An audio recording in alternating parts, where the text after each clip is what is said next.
10 फरवरी 2025 दिन सोमवार, हिंदी तिथि त्रयोदशी। मुख्य समाचार में दिन को टेडी बियर दिवस के रूप में मनाया जाता है। हैप्पी टेडी डे आप सभी को। आप सबके लिए भी मेरी तरफ से ये एक प्यारा सा टेडी बियर। चलिए आगे बढ़ते हैं अपन खबरों में। देखिए नरेंद्र मोदी आज सोमवार को परीक्षा पे चर्चा करेंगे, देश के विद्यार्थियों के साथ बातचीत करेंगे, उन्हें बोर्ड एग्जाम के टिप्स भी देंगे। और इस बार के परीक्षा पे चर्चा दिवस की खास बात यह है कि इसमें न सिर्फ पीएम मोदी हिस्सा लेंगे, बल्कि दीपिका पादुकोण, विक्रांत मैसी समेत कई सारे बॉलीवुड सेलिब्रिटीज और कई और जानी मानी हस्तियां भी इसमें हिस्सा लेने जा रही है। टोटल 12 सेलिब्रिटी इसमें शामिल होंगे, जिनके नाम भी आप देख सकते हैं। टेक्निकल गुरुजी वाले गौरव चौधरी, आध्यात्मिकता के सदगुरु अवनी लेखरा, खेल जगत से मेरी कॉम समेत ये 12 सेलिब्रिटी आज प्रधानमंत्री नरेंद्र मोदी के साथ मिलकर देश के युवा छात्र छात्राओं को प्रेरित करेंगे, मोटिवेट करेंगे। उसके बाद आज पीएम मोदी फ्रांस पर भी रवाना होंगे। यहाँ फ्रांस एआई समिट में हिस्सा लेंगे। इस समिट में दुनिया भर में एआई यानी आर्टिफिशियल इंटेलिजेंस के इस्तेमाल की गाइडलाइन तय होगी। इस एआई शिखर सम्मेलन की अध्यक्षता करेंगे पीएम मोदी और फ्रांस के राष्ट्रपति मैक्रो। इस दौरान भारत फ्रांस के संबंधों को भी नई दिशा मिलेगी। आज 10 फरवरी की शाम तक फ्रांस के पेरिस पहुंच जाएंगे पीएम मोदी। 10 से 12 फरवरी तक फ्रांस में रहेंगे। उसके बाद वहीं से डायरेक्टली अमेरिका का दौरा भी करेंगे। फिर अमेरिका के नए राष्ट्रपति डोनाल्ड ट्रंप से मुलाकात होगी। 12-13 फरवरी को पीएम मोदी अमेरिका में रहेंगे। चलिए आगे बढ़ते खबरों में।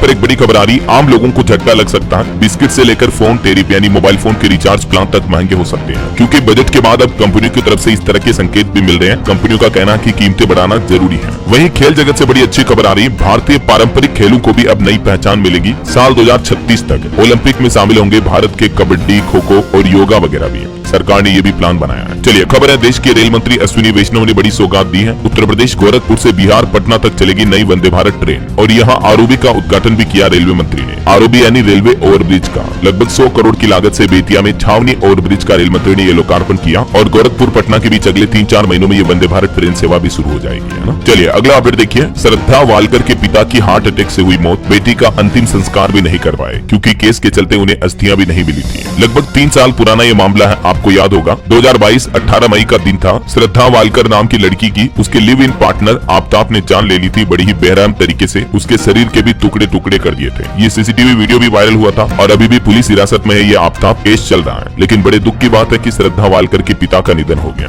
वैसे हार्ट अटैक आजकल बहुत ज्यादा, मध्य प्रदेश का भी बीते दिन का मामला। शादी में डांस करते समय अचानक हार्ट अटैक आया और स्टेज से गिरी युवती और मौत हो गई। ये डांस करते हुए वीडियो फुटेज में आप देख सकते हैं। कितनी जवान लड़की, नाम है परिणीता जैन। इतनी हष्ट पुष्ट और स्वस्थ है, ना ही ज्यादा मोटी है। उसके बावजूद देखिए आप, अचानक हार्ट अटैक आता है और मिनटों में नहीं बल्कि कुछ ही सेकंडों में जान चली गई। मध्य प्रदेश इंदौर की रहने वाली थी ये युवती। चलिए बड़ी खबर आ रही है, मणिपुर राज्य में बढ़ती हिंसा के बीच अब मणिपुर के मुख्यमंत्री एन बीरेन सिंह ने इस्तीफा दे दिया। दिल्ली में उन्होंने गृह मंत्री अमित शाह से मुलाकात की और उसके बाद ये फैसला लिया। आपको पता होगा मणिपुर राज्य में पिछले 21 महीनों से हिंसा जारी है। 2 साल होने को हो गए। अब तक इन महीनों में मणिपुर में 200 से ज्यादा मौतें हुई, हजारों लोग बेघर हो गए और उसके बाद आखिरकार मणिपुर के मुख्यमंत्री बीरेन सिंह ने हार मानकर इस्तीफा दे दिया। कांग्रेस बोली कि सब कुछ बर्बाद हो जाने के बाद इस्तीफा दिया। चलिए अगली खबर देखिए। साल तक 103 अरब डॉलर तक पहुंचेगा भारत का सेमीकंडक्टर बाजार। पीएलआई योजना से इसको बढ़ावा मिलेगा। भारत में सेमीकंडक्टर मार्केट तेजी से ग्रोथ कर रहा है और अब केंद्र सरकार जो पीएलआई यानी प्रोडक्शन लिंक्ड इंसेंटिव स्कीम ला रही है, इससे इस मार्केट को और ज्यादा बूस्टअप मिलेगा। वहीं अभी एफडीआई यानी फॉरेन डायरेक्ट इन्वेस्टमेंट यानी विदेशी निवेश को बढ़ाने के लिए भी सरकार कुछ नए बदलाव कर रही है। सरकार का प्लान है कुछ क्षेत्रों में नए नियमों के जरिए और ढील दे सकती है कंपनियों को, ताकि ज्यादा से ज्यादा विदेशी निवेश भारत में आ सके। एक सरकारी अधिकारी ने ये ऑफिशियल जानकारी भी शेयर की, देख सकते हैं आप। चलिए छत्तीसगढ़ के बीजापुर में 31 नक्सली ढेर हुए, हमारे 2 जवान भी शहीद हो गए। एक बार फिर से नक्सलियों और जवानों के बीच ये मुठभेड़ हुई। 31 नक्सलियों की तो डेड बॉडी रिकवर हो चुकी है। 2 जवान शहीद हुए, 2 जवान घायल भी हो गए। बीजापुर में इंद्रावती नेशनल पार्क एरिया में यह एनकाउंटर हुआ। इसी साल में हुई कुछ बड़ी नक्सल घटनाओं की जानकारी भी आप देख सकते हैं। गृह मंत्री अमित शाह का कहना है कि साल 2026 तक नक्सलवाद को पूरी तरह से खत्म करने का संकल्प ले लिया है। वो बोले कि अब किसी भी भारतीय की जान नक्सलियों की वजह से नहीं जाएगी। चलिए खबर है, राजनाथ सिंह कल 11 फरवरी को इन्वेस्ट कर्नाटक 2025 समिट का उद्घाटन करेंगे। 10 लाख करोड़ रुपए के निवेश की उम्मीद है। ये आयोजन 11 से शुरू होगा जो 14 फरवरी तक चलेगा। इसका उद्देश्य है कर्नाटक राज्य में बड़े पैमाने पर निवेश और औद्योगिक विकास को बढ़ावा देना।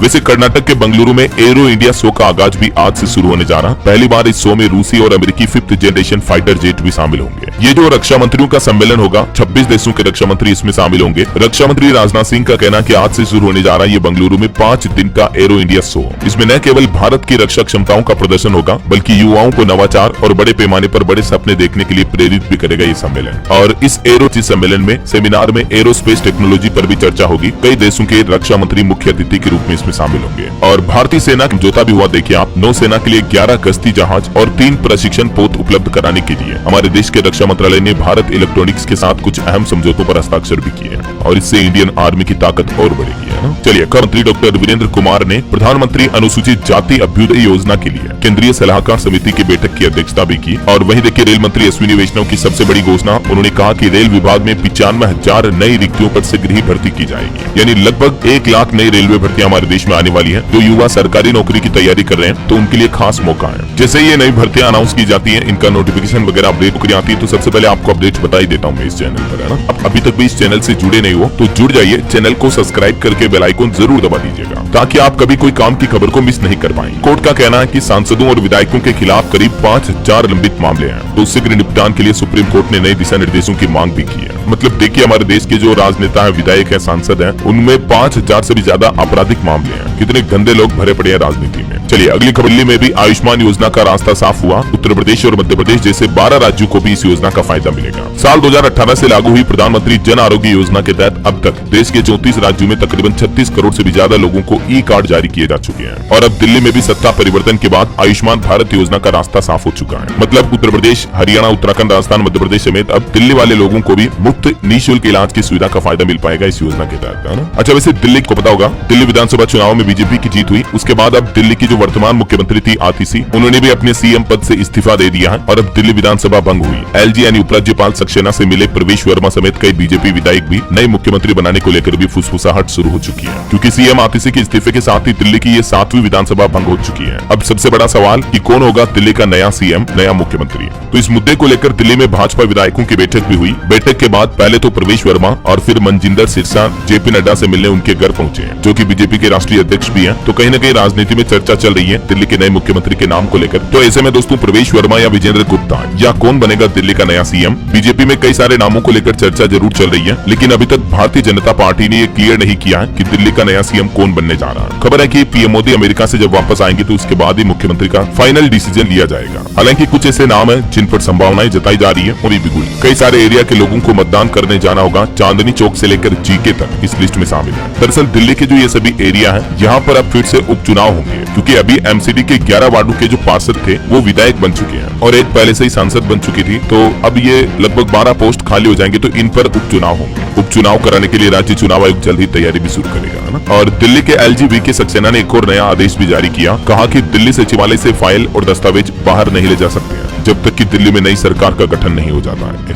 चलिए, कुछ पीड़ित लोगों को इच्छा मृत्यु का अधिकार मिलेगा या नहीं, इस मुद्दे को लेकर भी आज सोमवार को सुप्रीम कोर्ट में सुनवाई होगी। शीर्ष अदालत इस मामले पर फैसला सुनाएगी। और वहीं महाकुंभ से बड़ी खबर देखिए दोस्तों, प्रयागराज के महाकुंभ में अभी महाजाम लग रहा है। संगम रेलवे स्टेशन 14 फरवरी तक बंद कर दिया गया है, क्योंकि प्रयागराज के रास्तों पर 25-25 किलोमीटर तक गाड़ियों का जाम लगा हुआ है। कई सारे लाखों लोग 10-12 घंटे से फंसे हुए हैं। ये तस्वीरें देखकर आप खुद अंदाजा लगा सकते हैं कि गाड़ियां कितनी फंसी हुई हैं रोडों पर, सड़कों पर। आगे बढ़ने के लिए जगह ही नहीं है। बीते एक दिन से महाकुंभ में भारी भीड़ हो रही है। यहाँ तक कि महाकुंभ प्रयागराज, वाराणसी और नैनी से आने वाली सड़कों पर भी 4-4 किलोमीटर तक जाम लगा है। ट्रैफिक व्यवस्थाएं ध्वस्त हुई, तो अब सड़कों पर गाड़ियां पैदल छोड़कर ही निकल जा रहे हैं लोग बाग। 2 पाटून पुल और खोले गए। मध्य प्रदेश से प्रयागराज जाने वाले रास्तों पर भी देख सकते हैं आप कितना ट्रैफिक जाम हो रहा है। रीवा, प्रयागराज, जबलपुर, सिहोरा मार्ग पर भी 10 किलोमीटर तक लंबा जाम लगा हुआ है। महाकुंभ आ जा रहे 5,000 से ज्यादा वाहन फंसे हुए हैं। सतना में भी गाड़ियों को रोका गया। वहीं महाकुंभ से खबर दोस्तों, देश की राष्ट्रपति द्रौपदी मुर्मू भी आज प्रयागराज महाकुंभ का दौरा करेगी। यहाँ संगम में डुबकी लगाएगी। लगभग प्रयागराज में आज सोमवार को 8 घंटे से ज्यादा रुकेंगी राष्ट्रपति। और वहीं महामावशा पर भगदड़ हुई थी। इस मामले पर अब प्रयागराज हाईकोर्ट में एक जनहित याचिका लगाई गई। लापता लोगों का विवरण जमा करने और न्यायिक निगरानी समिति गठित करने की मांग की गई इस याचिका में। देखते हैं हाईकोर्ट की तरफ से अब इस पर क्या फैसला सुनाया जाता है। और दोस्तों, अभी प्रयागराज वहां के चलते देखिए आप, अयोध्या राम मंदिर में भी श्रद्धालुओं का रेला बढ़ रहा है। सड़कों पर 10,000 वाहन, गलत पार्किंग और बैरियर से लोग बाग बेहाल है। अयोध्या सीमा पर भी लगभग 9 घंटे तक जाम में फंसे रहे श्रद्धालु। चाय पानी तक के लिए तरस गए। जब लोगों ने प्रदर्शन किया तब जाकर प्रशासन की नींद खुली। और भक्तों की बढ़ती भीड़ को देखते हुए अयोध्या राम मंदिर में रामलला के दर्शन का समय भी बदला गया। अब 1 घंटा पहले खुलेंगे मंदिर के कपाट। जहां मंदिर सुबह 7 बजे खुलता था, अब 6 बजे ही खुल रहा है, जो कि फिर रात 10 बजे तक खुला रहेगा। राम मंदिर ट्रस्ट की तरफ से ये नए समय की जानकारी दी गई। चलिए अगली खबर देखिए। और सेना प्रमुख ने तेजस विमान में उड़ान भरी। ये पहली बार रहा जब देश के 2 सेना प्रमुख एक साथ फाइटर जेट में बैठे हैं। जनरल द्विवेदी बोले कि सबसे अच्छा पल रहा। लेकिन फिलहाल वक्त तो चला है आज के ताजा मौसम समाचार जानने का। तो देखिए, एक तो मौसम विभाग का कहना कि इस साल 2025 की जो जनवरी निकली, मतलब बीता महीना जनवरी का, वो इतिहास में तीसरी बार सबसे गर्म महीना रहा। और इस साल सर्दियां जल्दी खत्म होगी,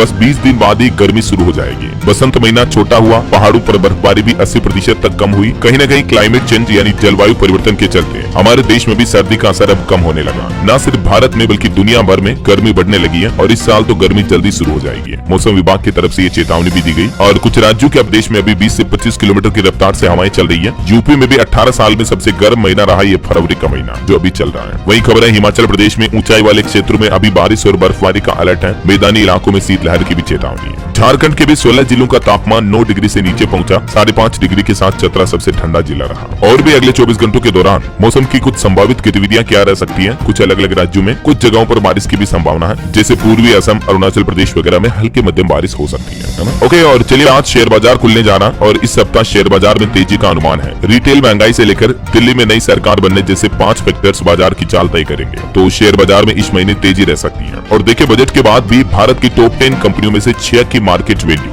1.18 लाख करोड़ रुपए तक बढ़ी है। HDFC बैंक इसमें टॉप गेनर रहा, जिसका मार्केट कैप 32,639 करोड़ रुपए बढ़ा। निवेशकों के लिए भी खबर है, आने वाले सप्ताह में 8 नए IPO की एंट्री होने जा रही, मतलब इस सप्ताह सोमवार से ही। एक्जावियर और अजाक्स इंजीनियरिंग पर भी निवेशकों की नजर रहेगी। सब्सक्रिप्शन के लिए 2 तो मेन बोर्ड IPO खुलेंगे, 4 SME IPO भी आ रहे हैं। टोटल 6 IPO की लिस्टिंग होगी। इस सप्ताह ओपन होंगे, जो अगले सप्ताह तक लिस्टिंग होगी, है ना। वहीं सेबी का कहना है कंपनियों में प्रशासन को बेहतर बनाने की कोशिश की जा रही और इसके लिए सेबी ने एक नया अहम प्रस्ताव भी पेश किया है। देख सकते हैं आप इसकी डिटेल भी। और एक बड़ी खबर देखिए आप, मेटा कंपनी 3000 से ज्यादा एम्प्लॉयज को नौकरी से निकालेगी। मेटा मतलब जो फेसबुक, इंस्टाग्राम की पेरेंट कंपनी है ना, जो भी प्रभावित कर्मचारी है, आज सोमवार को कंपनी उन्हें ईमेल करेगी। मार्क जकरबर्ग ने पिछले महीने छटने की जानकारी दी थी, तो अब ऑफिशियल अपडेट आ चुका है। 3000 से ज्यादा कर्मचारियों को बाहर निकालेगी मेटा। ओके, और चलिए देखिए किसान आंदोलन पर खबर आ रही। किसान नेता डल्लेवाल जो अभी भी अनशन पर बैठे हुए हैं, उनके शरीर की ज्यादातर नसें ब्लॉक हो गई है और इसीलिए अब उनके पैरों में ड्रिप लगाने की कोशिश की जा रही है। बीते 75 दिनों से ये आमरण अनशन पर बैठे हैं। आज किसान सांसदों को ज्ञापन भी सौंपेंगे। फसलों पर MSP की कानूनी गारंटी समेत अपनी 13 मांगों को लेकर जो आमरण अनशन कर रहे हैं किसान नेता जगजीत सिंह डल्लेवाल, तो अब उनके शरीर की हालत बहुत खराब होती जा रही है। किसानों का प्लान है 11 फरवरी को किसान फिरोजपुर SSP दफ्तर के बाहर भी प्रदर्शन करेंगे। 12 फरवरी को खनौरी और 13 फरवरी को शंभू बॉर्डर पर किसानों की महापंचायत भी होगी। अगले सप्ताह तक इसी तरह चलेगा किसान आंदोलन, क्योंकि अगले सप्ताह 14 फरवरी को शुक्रवार के दिन केंद्र सरकार और किसानों के बीच पंजाब चंडीगढ़ में मीटिंग भी होने जा रही है। तो देखते हैं इस मीटिंग में सरकार किसानों के लिए क्या कुछ प्लान बनाती है। जो भी अपडेट आएंगे मैं आपको बताता रहूंगा। और दोस्तों, भारत ने इंग्लैंड को 4 विकेट से दूसरा वनडे हराया। सीरीज में 2-0 की बढ़त हासिल की। कप्तान रोहित की सेंचुरी देखने को मिली, जडेजा को 3 विकेट भी मिले। वहीं एक बड़ी जरूरत की काम की खबर देखिए, पासपोर्ट बनवाने के नाम पर आजकल बहुत ज्यादा फ्रॉड हो रहे हैं। तो अब सरकार ने एक एडवाइजरी भी जारी की है। सरकार की तरफ से जो विदेश मंत्रालय ने जानकारी बताई, उसके मुताबिक गूगल पर कई सारे ऐसे फेक वेबसाइट्स हैं जो यूजर्स से जल्दी अपॉइंटमेंट और पासपोर्ट बनवाने के नाम पर मोटा पैसा वसूल रही है। तो सरकार का कहना कि इस तरह की फेक वेबसाइट से आप सतर्क रहें, सावधान रहें। गवर्नमेंट के संज्ञान में इस बात की जानकारी आई तो लोगों को अलर्ट भी किया। ये देख सकते हैं आप, भारत सरकार द्वारा जारी फेक वेबसाइट्स की लिस्ट है जो कि पासपोर्ट के नाम पर ही बनी हुई है। ये सभी फर्जी वेबसाइट है। इनके जरिए आप ना ही पासपोर्ट के लिए अप्लाई करें और ना ही इन वेबसाइट पर कभी कोई पेमेंट करें, समझ रहे हो। वरना उल्टी आपकी बैंक डिटेल लीक हो सकती है और आपके साथ धोखाधड़ी हो सकती है। उल्टा मतलब आपके बैंक खाते से पैसे कट सकते हैं। तो ऐसे में अब आपके मन में सवाल आ रहा होगा कि भारत सरकार की ऑफिशियल पासपोर्ट की वेबसाइट कौन सी है ना। तो ये गवर्नमेंट का ऑफिशियल पोर्टल है passportindia.gov.in। ठीक है ना। अगर आप ऑनलाइन पासपोर्ट के लिए अप्लाई कर रहे हैं तो सिर्फ इसी पोर्टल के जरिए करें। बाकी अगर आप पासपोर्ट बनवाते हो तो इसके लिए क्या जरूरी डॉक्यूमेंट्स चाहिए होते हैं, इस बाबत जानकारी भी आप देख सकते हैं स्क्रीन पर। फिर भी अगर आपके साथ इस तरह का कोई साइबर फ्रॉड हो जाता है तो आप 1930 नंबर पर रिपोर्ट करें, शिकायत दर्ज कराएं। ओके, और चलिए किसान मध्य प्रदेश के किसान बनेंगे कोलोनाइजर, टाउनशिप डेवलप कर सकेंगे, एग्रीमेंट और रेरा की इजाजत की जरूरत भी नहीं होगी। जल्दी मध्य प्रदेश सरकार कैबिनेट बैठक में ये किसानों के लिए नई पॉलिसी लेकर आ रही है। मुख्यमंत्री डॉक्टर मोहन यादव का कहना है कि GIS यानी global investor summit Madhya Pradesh के स्टार्टअप्स को नई उड़ान देगा। युवा उद्यमियों को लाभ मिलेगा। इसी महीने 24 और 25 फरवरी को मध्य प्रदेश के भोपाल में ये ग्लोबल इन्वेस्टर समिट का आयोजन होने जा रहा है और इस समिट में दुनिया के कई देशों के उद्यमी और निवेशक शामिल होंगे जो कि एमपी राज्य के अलग अलग क्षेत्र में निवेश करेंगे, है ना। और अच्छी बात तो ये देखिए, इन्वेस्टर समिट से पहले ही मध्य प्रदेश में 2.25 लाख करोड़ रुपए से भी ज्यादा का निवेश तो आ चुका है। ब्रिटेन और जर्मनी से एमपी गवर्नमेंट को कुछ कमिटमेंट भी मिले हैं, तो ये भी मध्य प्रदेश के डेवलपमेंट और विकास के लिए भी अच्छी बात है। और इतना अच्छा निवेश आएगा तो एमपी में युवाओं को रोजगार भी मिल पाएगा अलग अलग प्राइवेट सेक्टर में, है ना। चलिए अगली बड़ी खबर, जम्मू कश्मीर में प्राइवेट अस्पतालों में अब नहीं होगा मुफ्त इलाज। आयुष्मान भारत योजना पर निजी अस्पताल संचालकों के और सरकार के बीच तकरार हो रहा है और अब प्राइवेट हॉस्पिटल के जो संचालक हैं उन्होंने जम्मू कश्मीर के मुख्यमंत्री उमर अब्दुल्ला को एक पत्र भी लिखा है। इस पत्र में उन्होंने जम्मू में आयुष्मान भारत योजना के तहत निजी अस्पतालों में मरीजों का मुफ्त इलाज बंद करने की धमकी दी है, क्योंकि प्राइवेट हॉस्पिटल के संचालकों का कहना है कि पिछले 10 महीनों से उन्हें भुगतान ही नहीं मिला है। तो इसलिए अब जम्मू में मतलब प्राइवेट हॉस्पिटल जो है वो इस योजना के तहत इलाज बंद करने का फैसला कर रहे हैं। ऐसा मुख्यमंत्री को पत्र लिखकर उसमें बजट बढ़ाकर 900 करोड़ रुपए करने की भी मांग की है इस योजना का। चलिए वैलेंटाइन डे से पहले ओयो कंपनी के लिए खुशखबरी आई है। कंपनी का मुनाफा 6 गुना तक बढ़ गया है। ओयो की तरफ से ये तीसरी तिमाही के नतीजे जारी किए गए। और वहीं हरियाणा के मुख्यमंत्री नायब सिंह सैनी ने राज्य के कई क्षेत्रों में विकास और निर्माण कार्यों के लिए 239 करोड़ 35 लाख रुपए से भी ज्यादा की धनराशि मंजूर की है, जिसके तहत हरियाणा के कई जिलों में विकास डेवलपमेंट किया जाएगा, है ना। और वहीं देखिए, सरकार का कहना है कि कारोबारियों को बड़ी राहत मिल रही है। 31 मार्च 2025 तक कर सकते हैं आवेदन। जीएसटी एमनेस्टी स्कीम के तहत कारोबारियों को ये राहत दी जा रही, डिटेल आप देख सकते हैं। चलिए अगली बड़ी अच्छी खबर देखिए, सहारा निवेशकों के लिए खुशखबरी आ गई। केंद्र सरकार की तरफ से एक बड़ा ऐलान किया गया है। बजट और दिल्ली चुनाव के बाद अब सरकार का प्लान है कि सहारा निवेशकों को भी जल्द से जल्द उनका पैसा वापस लौटाया जाए। सहारा समूह के अलग अलग कंपनियों में निवेश करने वाले तकरीबन 11,61,000 से भी ज्यादा निवेशक हैं, तो उनके लिए ये अच्छी खबर आई है, क्योंकि इन निवेशकों के लिए 2025 करोड़ रुपए की राशि जारी करने की घोषणा सरकार ने कर दी है। ये राशि उन निवेशकों को लौटाई जाएगी जिन्होंने सहारा के CRCS रिफंड पोर्टल के माध्यम से अपनी दावेदारी की थी। हालांकि इससे पहले भी सरकार ने 5,000 करोड़ रुपए की राशि वापस करवा दी है। अभी इसी महीने बीते कुछ दिन पहले 4 फरवरी को लोकसभा में गिरिडीह सांसद चंद्र प्रकाश चौधरी द्वारा भी ये सवाल पूछा गया। तो इस सवाल पर भी सरकार ने स्पष्ट जवाब देते हुए कहा कि सुप्रीम कोर्ट के आदेशानुसार सहकारी समितियों में जमा किए गए धन की वापसी के लिए जो सहारा रिफंड पोर्टल 18 जुलाई 2023 को लॉन्च किया गया था, ये पोर्टल अभी भी जारी है और इस पोर्टल के माध्यम से आधार लिंक्ड बैंक खातों में प्रत्यक्ष भुगतान भी किया जा रहा है। ये देख सकते हैं आप, सहकारिता मंत्री अमित शाह ने भी इस मुद्दे को लेकर क्या जवाब दिया। कुल मिलाकर सरकार का कहना है दोस्तों कि सहारा के जितने भी निवेशक हैं सबको उनका पूरा पैसा वापस मिल पाएगा।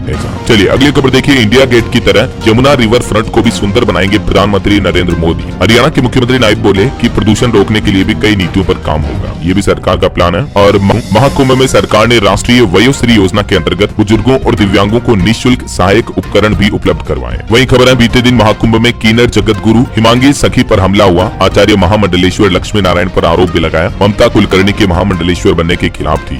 और वह संत बोले कि राहुल गांधी को हिंदू धर्म से बाहर करो। महाकुंभ में शंकराचार्य ने 1 महीने में इस मुद्दे पर जवाब भी मांगा। मनुस्मृति पर जो राहुल गांधी ने बयान दिया तो उससे अब संतों में नाराजगी दिख रही है। यही वजह की प्रयागराज महाकुंभ में परम धर्म संसद में बीते दिन रविवार को राहुल गांधी के खिलाफ संतों महंतों ने निंदा प्रस्ताव पास किया। और एक खबर देखिए, महाकला 52 फीट का महामृत्युंजय यंत्र भी लाया गया। 4 करोड़ रुपए इस पर खर्च किए। श्रद्धालुओं को मिलेंगे 11 लाख अभिमंत्रित रुद्राक्ष भी। और खबर है, बीते दिन बॉलीवुड एक्टर पंकज त्रिपाठी भी महाकुंभ पहुंचे। उन्होंने अपने परिवार के साथ संगम में डुबकी लगाई। उत्तराखंड के मुख्यमंत्री पुष्कर सिंह धामी भी प्रयागराज पहुंचे। और खबर है दोस्तों कि महाकुंभ में राष्ट्रीय नदी प्राधिकरण बनाने का प्रस्ताव भी पास हुआ। गंगा समग्र के राष्ट्रीय कार्यकर्ता संगम में विशेषज्ञों ने इस मुद्दे पर मंथन भी किया। और बड़ी खबर आ रही, महाकुंभ में अफवाह फैलाने वाले 14 एक्स अकाउंट यानी ट्विटर अकाउंट पर केस दर्ज किया है सरकार ने। एक झारखंड का वीडियो पोस्ट करके उसमें लिखा था कि यूपी की सीएम योगी की पुलिस श्रद्धालुओं की पिटाई कर रही। तो इस मुद्दे पर अब कई सारे ट्विटर अकाउंट पर केस भी दर्ज हुआ है। आप भी दोस्तों सोशल मीडिया पर इस तरह की अफवाहें कभी ना फैलाएं।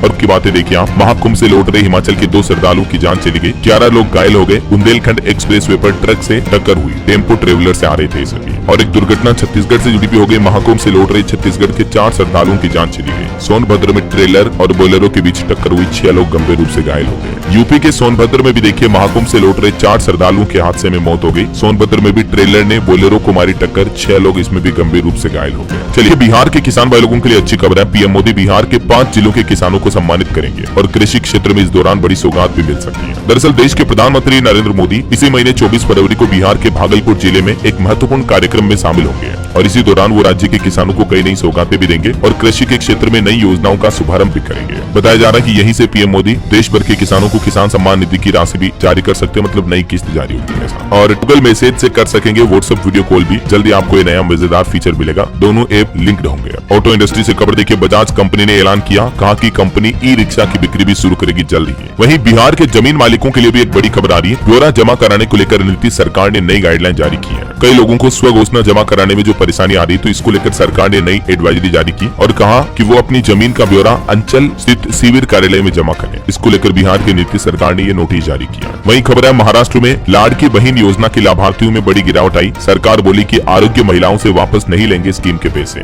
ये जो महाराष्ट्र में योजना चलती, तो इसको लेकर सरकार ने ये बयान दिया। चलिए कुछ दोस्तों फटाफट से देखिए, राजस्थान में दिव्यांग सहायता शिविर का आयोजन होने जा रहा। 6 जिलों के दिव्यांगों को मिलेंगे फ्री उपकरण, ऑन द स्पॉट पंजीयन भी होगा। राजस्थान के भीलवाड़ा समेत 6 जिलों में करीब 2000 से भी ज्यादा दिव्यांग लोगों के लिए अच्छी खबर आई है। 10 से 13 फरवरी तक ये विशाल दिव्यांग सहायता शिविर का आयोजन होने जा रहा है। जो दिव्यांग जन है वो इसके लिए कैसे आवेदन कर सकते हैं, इस बाबत जानकारी भी आप देख सकते हैं। वही खबर है दोस्तों, राजस्थान में भारत पाकिस्तान बॉर्डर पर भी 1500 किलोमीटर लंबी सड़क बनाई जाएगी। राजस्थान पंजाब में सेना को गाड़ी से गश्त करना आसान होगा। सुरंग से तस्करी पर भी रोक लगेगी इससे। और वही खबर है, छत्तीसगढ़ रायपुर के लिए बीजेपी ने घोषणा पत्र जारी किया, कहा कि हर जोन में बनेगी चौपाटी। 6 महीने में तात्यापारा और शारदा चौक सड़क का चौड़ीकरण भी किया जाएगा, गोकुल नगर भी बनाया जाएगा। छत्तीसगढ़ रायपुर में नगरीय निकाय चुनाव को लेकर बीजेपी की तरफ से ये घोषणा पत्र में कुछ बड़े वादे किए हैं, पूरी लिस्ट आप देख सकते हैं। वही खबर है, यूपी वाराणसी में आज से बटेंगे बोर्ड एग्जाम के एडमिट कार्ड। माध्यमिक शिक्षा परिषद की बोर्ड परीक्षा में शहर के 92,563 छात्र छात्राएं रजिस्टर्ड हुई है। और देखिए 103 करोड़ की छावनी ओवरब्रिज का उद्घाटन किया। रेल मंत्री अश्विनी वैष्णव बोले कि 450 नई ट्रेनों का संचालन होगा बिहार राज्य में। और 98 नॉर्मल रेलवे स्टेशनों को भी अमृत रेलवे स्टेशनों के रूप में विकसित यानी डेवलप किया जाएगा, है ना। वही किशनगंज में भी पीएम ग्रामीण सड़क योजना का बड़ा प्रोजेक्ट शुरू हुआ। ब्लॉक चौक से लेकर गोविंदपुर तक बनेगी नई सड़क। और खबर है, झारखंड में फिर से होगा रेल रोको आंदोलन। 3 राज्यों में 20 सितंबर को रोका जाएगा रेलवे का पहिया। कुर्मी जाति को एसटी का दर्जा दिलाने की मांग को लेकर झारखंड के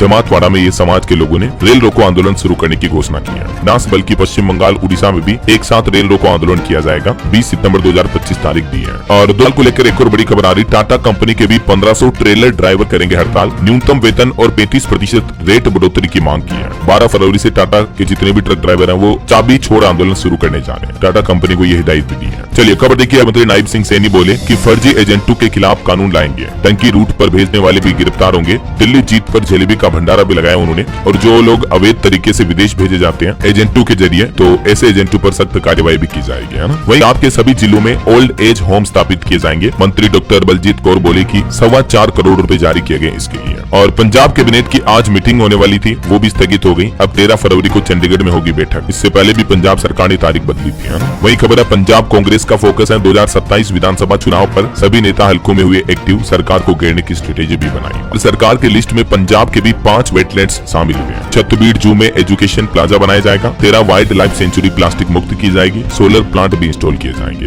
ये केंद्र सरकार का प्लान है। और खबर है दोस्तों, पंजाब के हेडमास्टरों के भी 810 पद खाली हैं। कुछ भर्तियों के मामले हाईकोर्ट में भी लंबित है। वही खबर है, हरियाणा में भी 34 रेलवे स्टेशनों को विकसित किया जाएगा। सांसद किरण चौधरी के सवाल पर रेल मंत्री अश्विनी वैष्णव ने जवाब दिया। और मिली 2 और एक्सप्रेसवे की सौगात। 3 राज्यों से कनेक्टिविटी बढ़ेगी। खबर है, 2 और एक्सप्रेसवे पर भी केंद्र सरकार इसी महीने मुहर लगा सकती है बिहार में। और ये 2 नए एक्सप्रेसवे बनने के बाद, जो कि इस रूट पर बनने जा रहे हैं, तो इसके बाद दोस्तों बिहार की झारखंड और उत्तर प्रदेश राज्यों से कनेक्टिविटी और बढ़ेगी, है ना। वैसे झारखंड के रांची में अभी बर्ड फ्लू काफी ज्यादा फैल रहा, तो इसकी दस्तक से प्रशासन में हड़कंप सा मच गया। एक महिला कर्मी को आइसोलेशन में रखा गया। जांच के लिए सैंपल भी भेजे गए। ओके, और चलिए दोस्तों देख लेते हैं। देखिए, नीट यूजी में इस साल कुछ बदलाव किए जा रहे हैं। ऑप्शनल सवाल नहीं पूछे जाएंगे। टाई ब्रेकर क्राइटेरिया भी बदला गया। दूर के सेंटर नहीं चुन सकते हैं कैंडिडेट्स। नीट यूजी 2025 का फॉर्म भरने के लिए क्या क्या डॉक्यूमेंट जरूरी होंगे, इसकी भी जानकारी आप देख सकते हैं। और बाकी नीट एग्जाम में इस बार ये बदलाव होंगे। सरकारी नौकरी पर खबर है दोस्तों, रेलवे में 1856 पदों पर भर्ती निकली है। रिटायर्ड ऑफिसर को भी मौका होगा। इस वैकेंसी में फॉर्म भरने की लास्ट डेट 28 फरवरी 2025 है। इंजीनियर समेत कई अलग अलग पदों पर वैकेंसी निकली हुई है।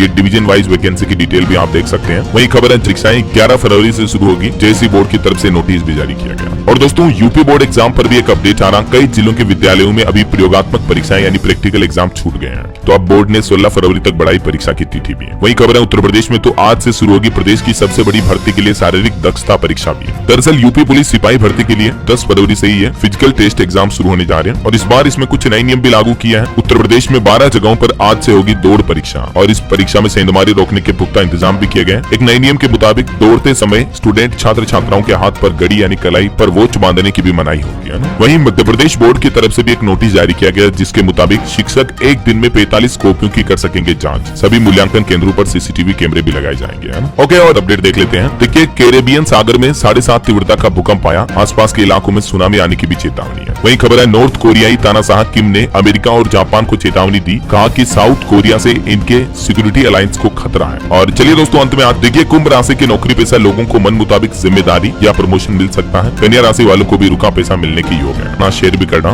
न्यूज चैनल को सब्सक्राइब करके बेल आइकन जरूर दबा देना रोजाना ऐसी इन्फॉर्मेटिव जानकारियां देखते रहने के लिए। ओके, ख्याल रखिएगा अपने आप का, अपने परिवार का। मिलेंगे अगले नेक्स्ट अपडेट में, तब तक के लिए जय हिंद, जय भारत, वंदे मातरम।